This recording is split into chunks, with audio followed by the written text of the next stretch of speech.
Vamos a ver el velorcio, la base craneal interna. Esta es la lámina de la base craneal interna, visto desde dentro, el cráneo visto desde dentro. Para que os situéis, esta es la zona anterior, sería la parte anterior, y esta es la parte posterior, medial y lateral.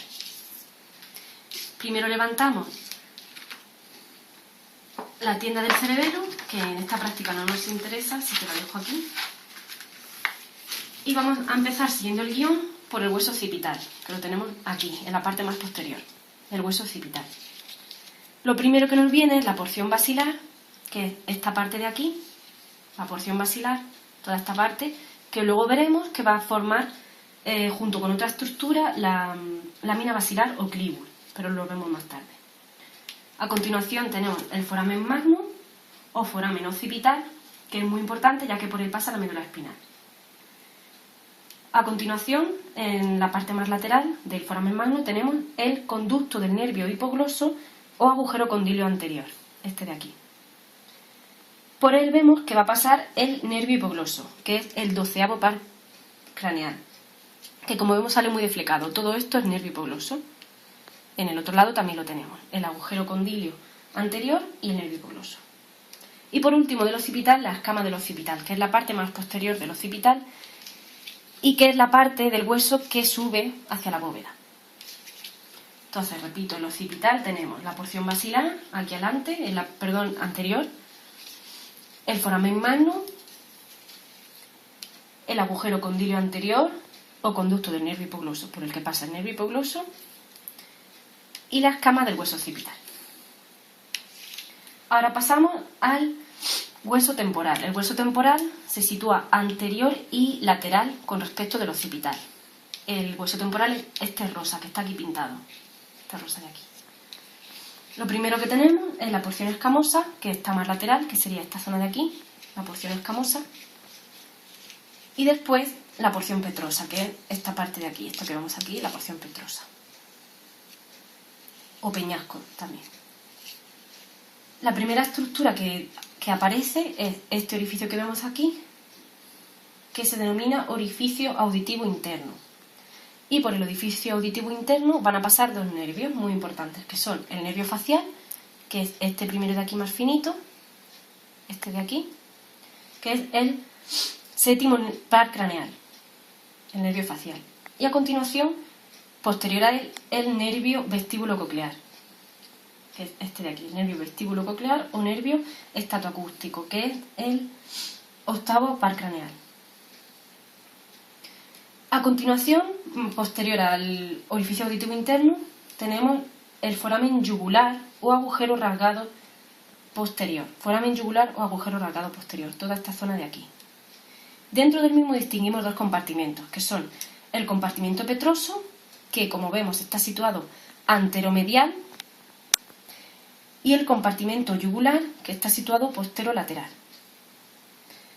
En el primer compartimento, el compartimento petroso, de él va a salir o está atravesado por un nervio muy importante, que es el nervio glosofaringio, 9º par craneal, este de aquí. Y en el compartimento yugular vemos dos nervios, el primero de ellos es el nervio vago o neumogástrico, que es el 10º par craneal, este gordo de aquí, el primero, y el segundo, el nervio accesorio o el 11º par craneal, este de aquí.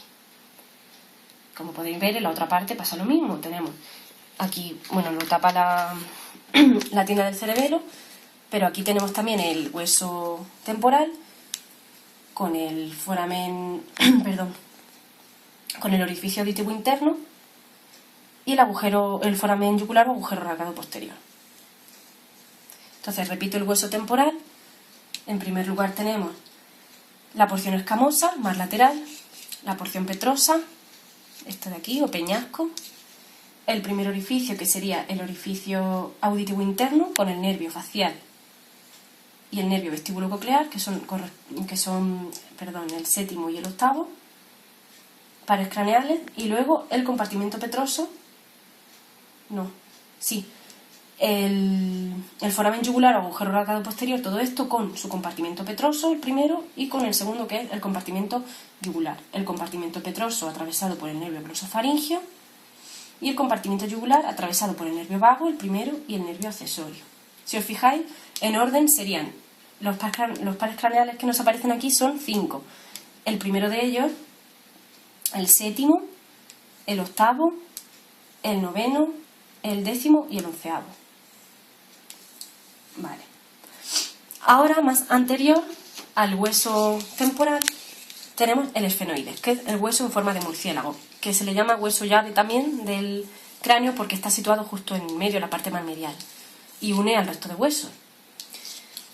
Este de aquí, con forma de murciélago. Lo primero que vemos es el ala menor, que es esta zona de aquí, el ala menor. A continuación, el yugo esfenoidal, que es esta estructura de aquí que une el ala menor de la parte derecha y el ala menor de la parte izquierda. El primer conducto que aparece es el conducto óptico, este de aquí, o también llamado agujero óptico, por el cual vemos este nervio tan grande, que es el nervio óptico, que es el segundo par craneal. Además, hay otra estructura que es esta arteria, que se ve aquí, que la he pintado de rojo, que es la arteria oftálmica, que no viene en el guión, pero en la práctica nos la dijeron, así que ya lo sabéis. A continuación tenemos la apófisis clinoide anterior, esta de aquí, que en el otro lado también estaría, pero aquí no se aprecia también, apófisis clinoide anterior. Luego tenemos la silla turca, que sería esta parte de aquí, que en el cadáver ya lo veremos mejor, la silla turca, con la fosa hipofisaria, que alberga a la glándula hipófisis, la fosa hipofisaria. A continuación la apófisis clinoides posterior, esto de aquí. Y por último, el dorso de la silla o lámina cuadrilátera, esta estructura de aquí. Si recordáis, antes hablé del clivus o lámina basilar, que estaba constituida por la porción basilar del occipital y que ya le estamos poniendo la segunda parte, que es la silla, el dorso de la silla o la lámina cuadrilátera del esfenoide. Entonces, el clivus, formado por el dorso de la silla o lámina cuadrilátera del esfenoide y la porción basilar del occipital. Ahora, en el ala mayor del esfenoide, esta de aquí, tenemos, en primer lugar, la fisura orbitaria superior o hendidura esfenoidal, que si os fijáis y levantáis la órbita, vemos aquí una hendidura, pues esta es la hendidura esfenoidal, situada entre el ala menor y el ala mayor. Es una estructura muy importante porque está atravesada por 4 nervios, que vamos a ir viendo.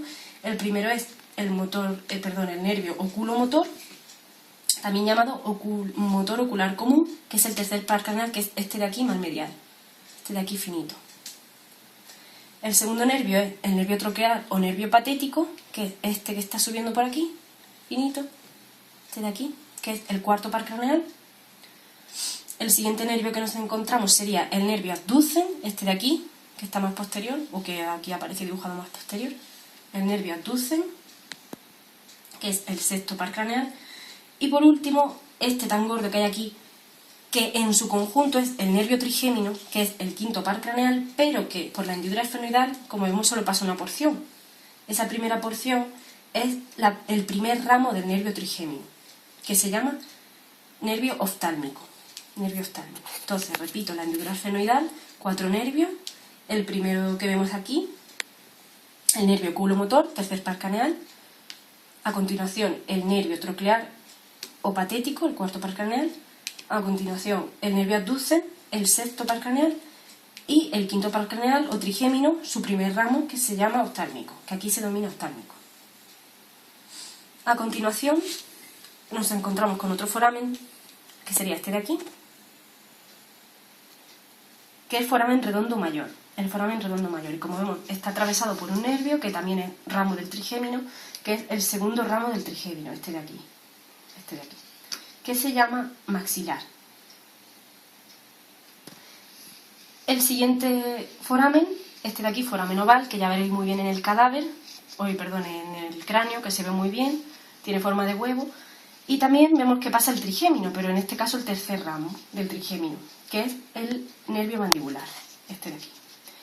Y por último, el último foramen, este de aquí, pequeñito, foramen espinoso o agujero redondo menor, por el cual vemos que pasa una arteria, que es la arteria meningia media, que si os fijáis son estas dos ramitas de aquí, la arteria meningia media. Entonces, otra vez el esfenoide, hemos visto el ala menor de aquí, el yugo esfenoidal que unía las dos alas menores, el conducto óptico por el cual pasaba el nervio óptico y la arteria oftálmica. El dorso de la silla o la lámina cuadrilátera, que formaba parte del clivus o lámina basilar junto con la porción basilar del occipital. La silla turca, la fosa hipofisaria que albergaba la hipófisis, la apófisis clinoides posterior y ya los forámenes o fisuras. La primera era la fisura orbitaria superior o hendidura esfenoidal entre el ala menor y el ala mayor del esfenoide, atravesado por 4 nervios: el nervio oculomotor o tercer par craneal, el nervio tricoclear o cuarto par craneal, el nervio abducen o quinto par craneal, o sexto par craneal, y el nervio trigémino, que era el quinto par craneal y que solo pasaba el primer ramo, que era el nervio oftálmico. Se llamaba aquí nervio oftálmico. Deciros que es sensitivo este nervio. A continuación teníamos el foramen redondo mayor, atravesado por el nervio maxilar, que es el segundo ramo del trigémino, que también es sensitivo. A continuación el foramen oval con forma de huevo, por el que va a pasar el tercer ramo del trigémino, que es el nervio mandibular, este de aquí, y que en este caso es sensitivo y motor. Sensitivo y motor. Y por último el foramen espinoso, este de aquí, el más lateral de todos, que estaba atravesado por la arteria meningia media. Eso es el esfenoide. Ahora nos queda el hueso etmoide, que está situado anterior al esfenoide. Este sería el etmoide, este de aquí. En él distinguimos las láminas cribosas, que son estas láminas de aquí, y que vemos que están atravesadas, o bueno, que están llenas de agujeritos, que son los forámenes de la lámina cribosa. Y que están atravesados, todos los forámenes, están atravesados por el nervio olfatorio, que es el primer par craneal, por el nervio olfatorio. Y entre ambas láminas tenemos la apófisis cristagalli, situada medialmente. La apófisis cristagalli. Por último, el hueso frontal, que es todo esto de aquí, el hueso de la frente, el más anterior de todos, en el cual distinguimos la porción nasal, situada lateral con respecto de la lámina cribosa del etmoide, la porción nasal. Luego la porción orbitaria, si esto es la órbita, pues la porción orbitaria será esto de aquí. Y las impresiones digitales o de los giros cerebrales, que son estas impresiones con forma de que parece como si se hubiera aplastado aquí un dedo o algo así. Toda esta zona de aquí son las impresiones digitales. Y por último el seno frontal, que es esta zona de aquí, el seno frontal. Ya solo nos quedan las fosas craneales, en las que tenemos 3, que son la fosa craneal anterior, que es toda esta zona, ahora diré los límites: la fosa craneal anterior, la fosa craneal media, que en la práctica nos dijeron que se podía considerar como 1 y 2, aunque bueno, también puede decirse que es toda esta parte sería una fosa, que es la fosa craneal media, y la fosa craneal posterior, que sería esta de aquí.